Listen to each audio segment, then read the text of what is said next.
Don't give advice about what you don't know. Many of us are too quick to give advice. In ignorance. And you, be careful whom you receive advice from. Don't take advice from people who are not qualified in the area. Because once you have a problem, everybody becomes your advisor. During the war.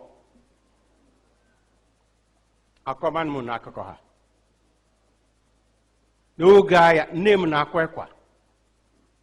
Also da. No bu o quality nwe ikpaz. Ovility hoje, ovility kote, ovility machine enish. My father, okeku nkoje keku na zibashkuru, okeku radio. Radio na agwa anyị mgbe ndị Biafra anyu mamara ndị Nigeria ikpafu, dembehe ga maga mbehe no na he nyoro ikpafu, you know.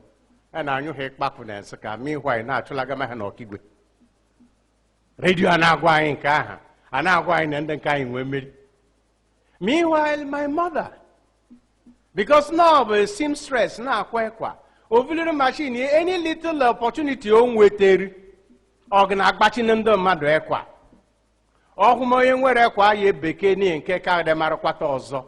O bekee mewo kwata ọzọ. Mana o ruoro mgbe o ruoro n'anya in the second or third year, owu machine ga deg. Ọ ga-abụ ihu mekwa ị ga-akwa ego owu iji akwa. Ma nwere mgbe anyị gbalara ọsọ ya n'obe ga-ada n'imirike ego. Nwanne nwoke hafụ na anyị room nke laa na room nwunye ejeburu. Anyị niile kwalaga na room na the whole family. My mother ga-adọ machine n'okpuru akwa. Ndị akwara machine before the war, mara na machine eji aka akwa nwere ya ji ekpuchie. Na adịghị plywood. Ọdọ ya n'okpuru akwa okpuchite. One day, one afternoon, ewu nyigote step parlor of that house. The house nwere step. O nyigote step. Piere na room aha anyị bụ. Ji n'ode. Ekede n'ode. Azụzụ n'ode. Ihe niile ewu nwere ike ịta n'ode. Ewu baa n'okpuru akwa, yara ji, yara ekede, yara eziza, yara azịza. Were isi dotuo ihe ejiri je ekpuchi machine, taa owu. Ọ bụrụ nwọcha na ọ bụ Holy Ghost ya mbụ njezijeni. Ọ bụrụ nwọcha asị na eziri ezi. But you know that the faith of our people 50 years ago was simpler and more honest. Now we no longer have Christians. We have pagans who worship in the Catholic Church. With olive oil, with incense, with a red candle, with ogere, with odo, everything. And they call themselves Catholics. They are all pagans. Because she couldn't explain it.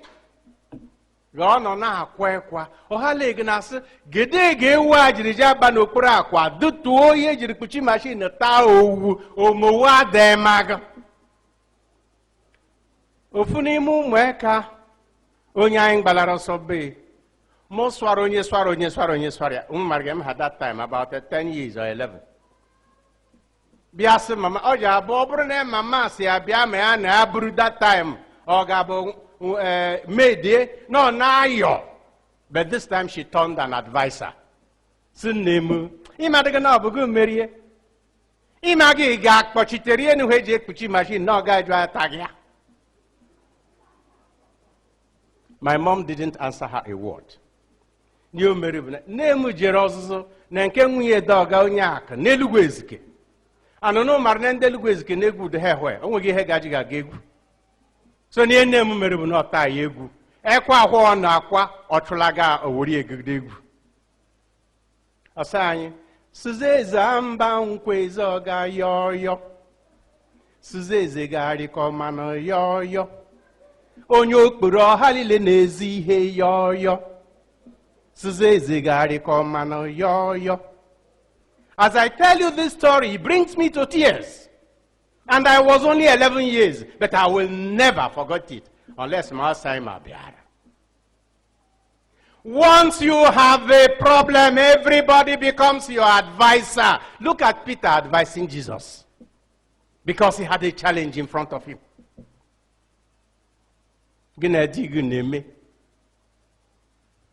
Onye a na-eji nke ego ebudogo ga-abịa advisor. Gị na nwunye gị na-enwe nghọtahie.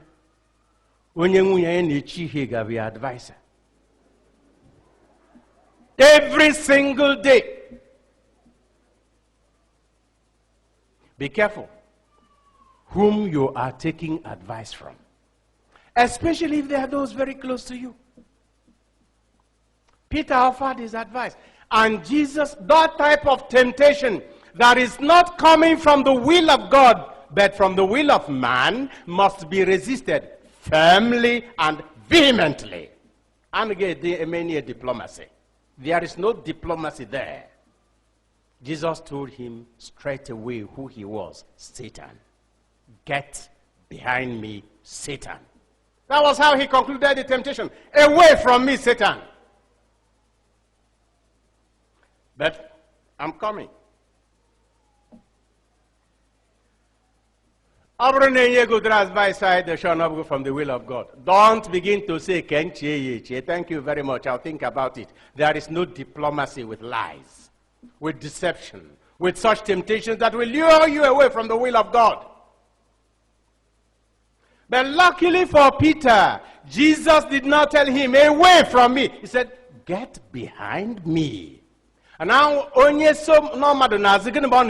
you follow him. Jesus was telling him, really, you are not my advisor here. You follow.